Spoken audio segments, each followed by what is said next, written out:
একদিকে বাংলাদেশ আরেকদিকে ভারত আর মাঝখানে বয়ে চলেছে ইছামতি নদী। উত্তর চব্বিশ পরগনা জেলার বসিরহাট মহকুমার হাসনাবাদ থানার অন্তর্গত টাকি একটি খুবই সাজানো গোছানো ছোট্ট একটি শহর, যে শহরের গা ঘেঁষে বয়ে চলেছে ইছামতি নদী। এই ইছামতি নদীর ওপারেই আছে বাংলাদেশ। এই ইছামতি নদীতে নৌকো ভ্রমণ এবং তার সাথে দুর্গাপুজোর দশমীতে ভারত বাংলাদেশ দুই দেশের প্রতিমা বিসর্জন খুবই জনপ্রিয় রাজ্য জুড়ে। এর সাথে সাথে যুক্ত হয়েছে কিছু নতুন ট্যুরিস্ট স্পট।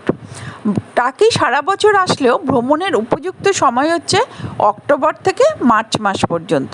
সবচেয়ে ভালো সময় দুর্গাপুজোর দশমীর দিন।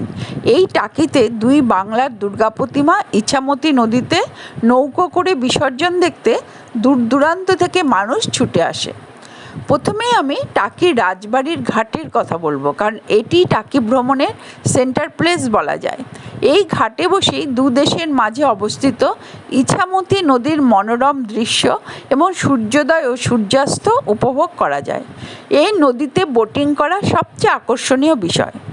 এরপর সবচেয়ে জনপ্রিয় পর্যটন স্থলগুলির মধ্যে অন্যতম হলো টাকি রাজবাড়ি। টাকি রাজবাড়ির একটি নাম পূবের বাড়ি। উত্তর, দক্ষিণ, পূর্ব এবং পশ্চিম এই চারটি বাড়ির মধ্যে এখন কেবলমাত্র এবার পূবের বাড়িটিই টিকে আছে। প্রবেশ মূল্য 10 টাকা। বাড়িটি খুব বড় নয়। পেছনে একটা দুর্গা দালান আছে, সেখানে এখনও দুর্গাপুজো হয়ে থাকে।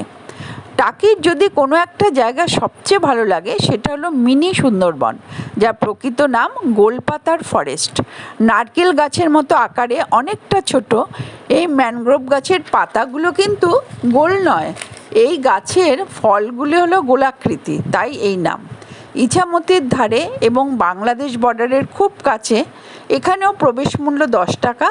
কিছু ওয়াচ টাওয়ার আছে, বাংলাদেশ ভিউ পয়েন্ট আছে, আর আছে ম্যানগ্রোভ গাছ। টাকি শহর থেকে 2 কিলোমিটার দূরে আছে 3 নদীর মোহনা। 3টি নদী ইছামতি, বিদ্যাধরী এবং কালিন্দী নদীর মিলনস্থল। এখান থেকে বাংলাদেশ বর্ডার খুব কাছ থেকে দেখা যায়। বিদ্যাধরী নদীর ওপারেই আছে হাসনাবাদ। টাকি রাজবাড়ি ঘাটের একদমই কাছে এই টাকি রাজবাড়ির দুর্গা দালান। গোলপাতা ফরেস্ট যাওয়ার পথেই পড়বে রায়চৌধুরী পরিবারের জমিদার বাড়ি। এটি প্রাক্তন সেনাকর্তা শঙ্কর রায়চৌধুরীর পৈতৃক বাড়ি।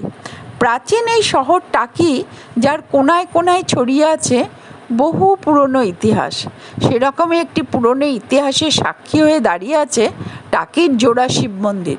প্রায় 300 বছরের পুরনো এই শিব মন্দির দুটোর হয়তো যোগ আছে টাকির রাজবাড়ির। পৃথ্বীরাজ নামক এক শাসক এই মন্দির দুটি নির্মাণ করেন এবং মন্দির দুটির সামনে আছে একটি বিরাট পুষ্করিণী, যার ঘাটও সেই আমলে নির্মাণ করা হয়েছিল। জোড়া শিব মন্দির রুটেই আরেকটু এগোলেই আছে কুলেশ্বরী কালী মন্দির। প্রায় 450 বছরেরই পুরনো এই কালী মন্দির নির্মাণ করেন তৎকালীন টাকির জমিদাররা। আর আছে প্রায় 100 বছরের পুরনো ব্রিটিশ আমলের তৈরি একটি জলের ট্যাঙ্ক। ব্রিটিশরা সেই সময় নিজেদের সুবিধার জন্য এই জলের ট্যাঙ্কটি নির্মাণ করেছিলেন। এই জায়গাগুলো ছাড়াও আরও কিছু স্পট টাকির আশেপাশে প্রচুর রয়েছে। টাকি বর্তমানে ট্যুরিস্ট স্পট হিসাবে খুবই জনপ্রিয়তা লাভ করেছে। আমি এখানে কিছু স্থির চিত্র দিলাম, কোনো ভিডিও করিনি। আর টাকি শহরটি কলকাতা থেকে প্রায় 70 কিলোমিটার পূর্বে অবস্থিত। কাজেই সড়কপথ ও রেলপথের মাধ্যমে অবশ্যই যাতায়াত করা যাবে। কলকাতার শিয়ালদা স্টেশন থেকে টাকি পৌঁছতে প্রায় 2 ঘন্টা সময় লাগে।